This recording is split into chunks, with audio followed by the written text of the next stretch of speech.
Bonjour à toutes et à tous et bienvenue sur Angers Mag. Pour ceux qui ne nous connaissent pas encore, depuis début août, nous sommes une équipe de bénévoles qui a pour but de vous divertir sur YouTube en vous offrant des vidéos variées et intéressantes en lien avec Angesco. Au programme de cette vidéo, on étudiera de très près l'épopée de la Coupe de France 1957 d'Angesco. En attendant, on vous attend dans l'espace commentaires, n'hésitez pas à vous abonner à notre Instagram et notre chaîne YouTube pour nous soutenir.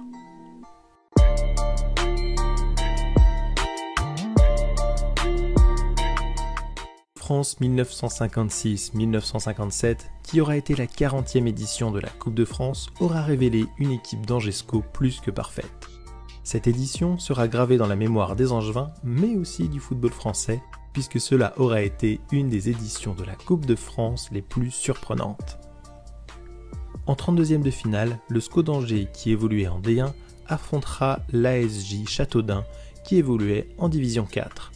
Ce dimanche 13 janvier 1957, Angers réceptionna donc Châteaudun. Une première mi-temps ennuyeuse qui s'est conclue sur le score de 1-0 grâce à un but de Alphonse Le Gall. Après la pause, c'est bien nos scoïstes qui nous ont étonnés avec Alphonse Le Gall une nouvelle fois qui marquera deux autres buts à la 55e minute puis à la 64e. C'est donc un coup du chapeau pour l'ancien Marseillais. Puis Henri Biancheri inscrira un autre but à la 71e minute avant que Antoine Pasquini le suive 5 minutes avant la fin du match. Le Sporting montrera une démonstration aux Dunois en les vainquant 5-0 devant 1900 supporters. Qualifiés alors pour les 16e de finale, les hommes de Walter Presch, entraîneur du SCO à cette époque, sont tombés sur le Racing Club de Paris qui évoluait lui aussi en Division 1. Durant le tour précédent, le RC Paris avait battu le SC Saint-Nazaire 8-0, se montrant très confiant avant de se déplacer en Anjou. Ils parviennent à se faire surprendre par des Angevins meilleurs dans tous les compartiments, mais pas très chanceux devant le but. Un match qui s'est joué à Nantes devant 5000 spectateurs le 3 février 1957. Marcel Loncle inscrira le seul but du match de la tête. En s'imposant 1-0 face au RC Paris, le SCO d'Angers assure sa place dans cette Coupe de France en se qualifiant pour les 8e de finale. Pour ce troisième match, les Noirs et Blancs affronteront l'US Denain qui était en Division 5. 4 divisions d'écart, mais une mentalité d'acier. Ne pas sous-estimer l'adversaire, qui est très coriace en battant l'US Boulogne-sur-Mer et l'US Juvisy-sur-Orge, c'est ce que nos Angevins ont fait en battant sur le plus petit score le club nordiste grâce à Henri Biancheri. Cette épopée en Coupe de France devient véritablement du très sérieux. Angers se retrouve maintenant en quart de finale contre le Nîmes Olympique qui sera donc son adversaire. Un match disputé le 7 avril qui s'est conclu sur le score de 0-0 au bout de 90 minutes. À cette époque, il n'y avait pas de prolongation. Le match a donc été rejoué le 18 avril.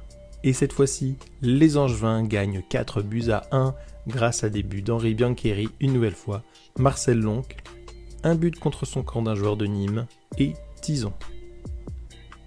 Angesco se retrouve donc en demi-finale. À l'affiche des demi, Toulouse FC contre l'OGC Nice, deux clubs de D1 qui s'affrontent.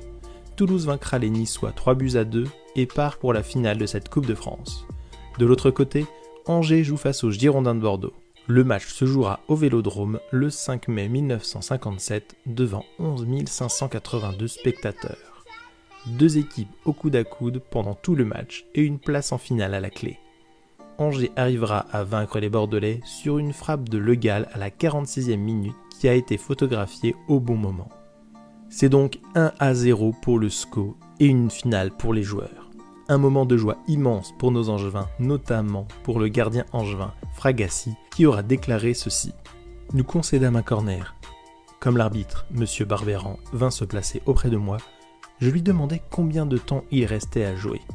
C'est virtuellement fini, m'a-t-il répondu. 3 jours plus tard, le TFC était l'adversaire d'Angesco pour la finale de Coupe de France. Cette finale se jouera à Colombes le 26 mai 1957. Elle sera arbitrée par un Anglais, M. Cloke. C'est d'ailleurs la seule finale de l'histoire de la Coupe de France à être arbitrée par un Anglais. Après que les joueurs se soient fait présenter auprès du président de la République, le tant attendu match commença à Colombes. 3-0 pour Toulouse au bout de 30 minutes. Nos quelques milliers de supporters angevins qui ont fait le déplacement sont déboussolés. 2 buts de De Rudre et 1 but de Bouchouk pour les Violets. Mais aucun espoir ne sera perdu puisqu'à la 35e minute, Biancheri, très en forme dans cette compétition, réduit le score à 3-1 avant la mi-temps. De retour de la pause, nos Angevins concèdent un nouveau but. Les 10 dernières minutes de ce match sont complètement folles et gravées dans la mémoire de cette Coupe de France. 83e minute, but contre son camp. L'écart est réduit, Angers est mené 4-2. 85e, Toulouse plante un nouveau but. Cela fait 5-2 pour le TFC. Bourigeaud à la 88e qui met un 3e but pour Angers, mais Brahimi clôt tous les espoirs de nos scoïstes en marquant un alourdissant 6-3 avant la fin du match. Un déluge de buts et une finale qui restera celle la plus prolifique à ce jour. Grâce à l'efficacité de ses attaquants, Toulouse soulèvera la coupe alors qu'Angers échoue malheureusement en finale. Cette édition de la Coupe de France aura été surprenante, notamment par l'épopée du SCO, mais également parce que le Stade de Reims, finaliste de la Coupe des champions européens quelques mois plus tôt, est battu par un club amateur d'Alger. À ce jour, Angers nous impressionne encore et ne cessera jamais de nous impressionner. L'équipe d'Angers Mag aura été très fière de vous présenter cette vidéo et espère qu'elle vous aura plu. D'autres vidéos vont faire surface et on compte sur vous pour nous donner des idées de sujets et votre avis. On se retrouve bientôt sur Instagram TV et également sur YouTube.